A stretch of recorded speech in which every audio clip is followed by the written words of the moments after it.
Sol Bamba, it's always a pleasure to see your face, and I'm sure Cardiff City fans will be delighted to see it as well. How are you? It's been a long time since we've all seen you, I suppose. How has lockdown life been? Yeah, it's been fun. It's been fun. It's been weird. Obviously, it's a strange time for everybody. I think first and foremost, important to say, I hope everyone keeps safe and everyone's okay, because health is the most important thing. And after that, obviously, it's been, I think, like the rest of the country, a bit boring, really. The first couple of weeks, you're enjoying it, staying home and no working and being with the family. But after that, you want to get going again. So it hasn't been easy, but like I said, it's the case for everybody. And now happy to go back in and see the lads again.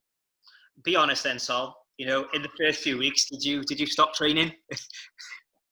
The first couple of days, to be fair, I didn't train, because obviously we need a bit of rest if you want life you like, because the season's been long. For myself personally, even if I haven't got involved too much, but mentally it's hard as well, so it's demanding. So for the first couple of days, we just chill out and enjoy the weather. It was good weather at the time. And after a week, 10 days, we needed to get back working. We had a program sent by the club. We've been following very well as well. Then we had a few program in place and a few apps as well. I think the fitness coach gave us a Strava or something, where you can follow everything you're doing. So the club's been good, and they've been behind us to make sure we do the program. So, in all fairness, everyone came back very fit, which is a good thing to start the season. We'll touch on training in a minute, because I know you're all back, like you said. But in lockdown itself, what have you been doing kind of to keep yourself entertained then? Because there's been a lot of downtime. Yeah. I mean, listen, a lot of TV watch, a lot of Netflix, read a couple of books, and enjoy with the missus, really. I let her do all the homework and everything with the kids. But the rest of it, for me, has been good. Very, very, very quiet. Just watching TV all day, doing a bit of program in the gym. I'm fortunate to have a gym at home, so managed to keep myself fit. And that's pretty much it. A lot of TV and reading books, really. What about the City boys? Have you been in touch with them? Is it a WhatsApp group where you're all kind of chatting and keeping in contact?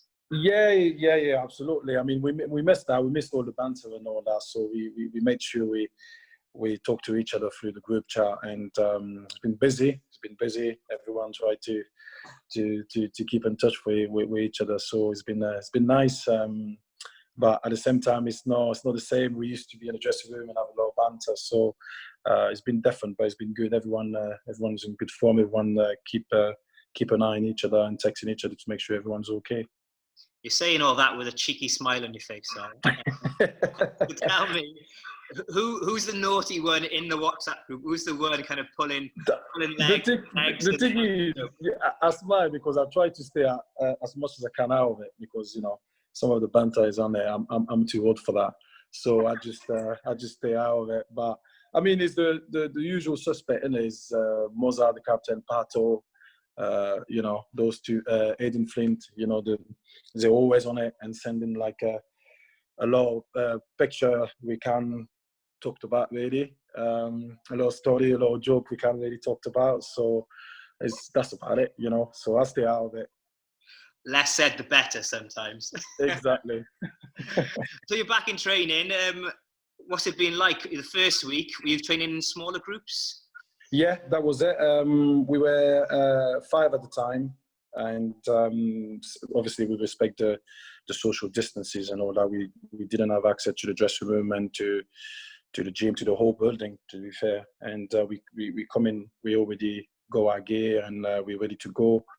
And we go straight to the pitch and train. To be fair to the staff, they've done well to put session together, because it's never easy to train as 2 or 3 at the time. Normally we about 22 in the pitch. So now it was new for everybody to be just 2 or 3 at the time. And the coaching staff deserve credit, because the training's been good. And now obviously we train all together. It's a bit better. But at the start it was very difficult. But this is, like I said before, it's the same for for everyone in the country. So we just need to get used to it and get on with it, really. Give us an insight if you can, Sol, because as football fans, we're watching the news, wondering when things are going to get back, how on earth football will return. One of the things we're all watching at the moment is the coronavirus testing system that's going on. So how are you guys getting tested? And do you have to go to somewhere to get that done, or what is the process? No, we get it done at the training ground, where the medical staff as well deserve a mention here, because it's been demanding, and it's been crazy for them as well to make sure everybody's safe, and we had concern, and rightly so. We all got family and friends, and we wanted to make sure it's safe before we got back in. So we've been assured it will be, and it is safe. So we come in, we got tested every 2 days. We got the result pretty much on the day. And it's done at the training ground with all the medical staff and the physio, the doctors, and after that we go to training, and after training we got the result straight away, and we're fortunate at the minute, no one's been affected by it. And because of that, there's a game being organised between yourselves and Swansea. I mean that literally gone viral. It's everywhere. I don't think you're allowed to tell me where you're playing, which is completely fine. But what's your thoughts on that in general? What was the camp's thought when they heard we're going to play Swansea in a friendly? Because them words don't work together. Yeah, we know that, but at the same time, we know how important those games are for the club, for the fans, for ourselves as well when we play them. But we're all professional here. We know it's a desperate situation, so we got to take desperate measure. So what we do is they're our neighbour, so we need games to practice. So I think that was a great idea for both of them to get together and have a friendly game. But what is for sure is when we're in the pitch, even if it's no fun, it won't be anything friendly there, because we're going to go for it, but not doing anything silly, because it's a friendly game and we need to be prepared for the league. So I think we decided to come together as a club, as Wales all together, to try to help ourselves, and I hope that's the way the fans going to look at it. Yeah, I mean, to be fair, I think the Wales rugby union team did it against England in the past for preparations for World Cup, so it happens, doesn't it? Leeds United, though, is the first game back on Father's Day. Pretty special one to come back to. Yeah, absolutely. That's the reason why we're going to play those friendly games and be ready for it, because it's been a strange time for all of us. We're all looking forward to it, and I don't think there's any better game to restart the season. So unfortunately it'll be behind closed doors, but it's good to be in our stadium, even without any fans. But what a game to restart, and we're all looking forward to it. We're excited, we're ready. We're not far from playoff, obviously. That's our target. It's a fighting so I'm sure it's going to be a very, very nice game. And how often has Neil spoken to you guys in this lockdown period? Has he been in touch weekly, daily? How often? Yeah, we've been. To be fair, he's been there if anyone needed him. He called us to check on every one of us regularly. It was you could text him every time you needed as well. We've been in touch with the medical staff as well if you needed anything. So they've been on it, to be fair, and it was strange for them as well. Nobody been in a situation like this as well before. So he just wanted to make sure everyone was okay mentally first and foremost, and physically as well, and hope our family was doing well as well. So I think overall we did well, but we're happy to go back in now. And beyond football, it'd be strange, I suppose, Sol, not to kind of speak about this, having you have you on this Zoom right now. Black Lives Matter is kind of trending. It's a movement, I think, this time that people are gonna take notice of. It's not just tokenism for once. As a black man living in the UK, do you think this is the time the world will actually take notice and change will happen? Well, I think it's late. I think it should have happened before. But for me, what you just said is huge, and you said it's trending, and that's my problem. I hope it's not. I hope it's equal behind this. And movement is good, absolutely, and protest and all this, but change is better for me. And I think we've been there for so many years. It's been happening for so many years, and people are tired. And like I said, I hope it's not just trended, and I hope the protest is going to carry on, because what people need to remember is the football is going to go back in, the Championship, the Premier League, and at the minute, there's nothing to talk about apart from this. So when the Premier League's back in, are we going to forget about it and just talking about Premier League and football, and everyone's going to be happy because football is back on?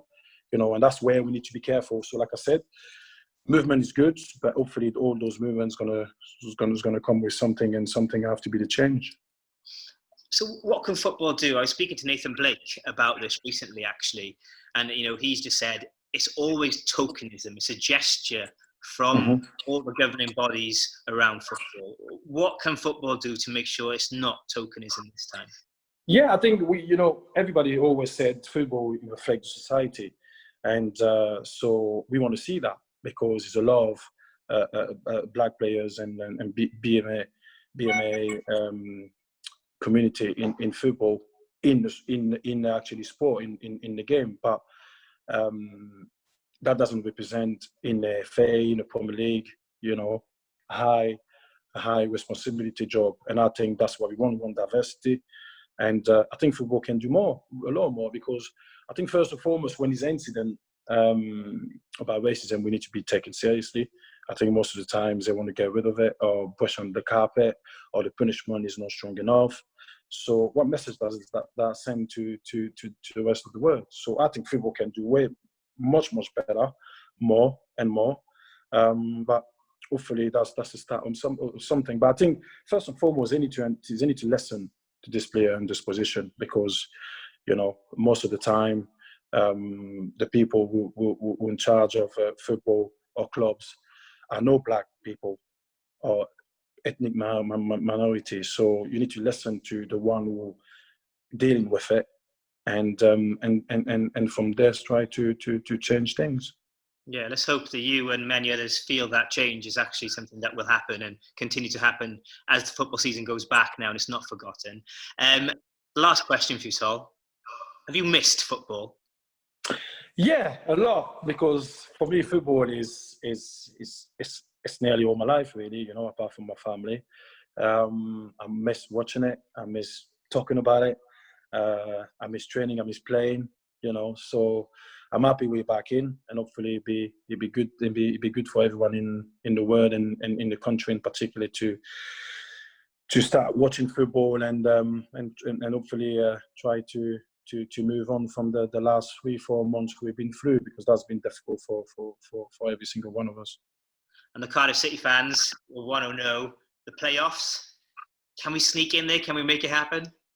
Yeah, of course we can. Listen, we've been there before. I think it's better to be the chaser than being chased, if I'm honest. So I think the fact we're 2 points away from the playoff, I think the fact nobody's seeing us coming, we're under the radar, and we love that. We've been there before. We've got a good squad, experienced player.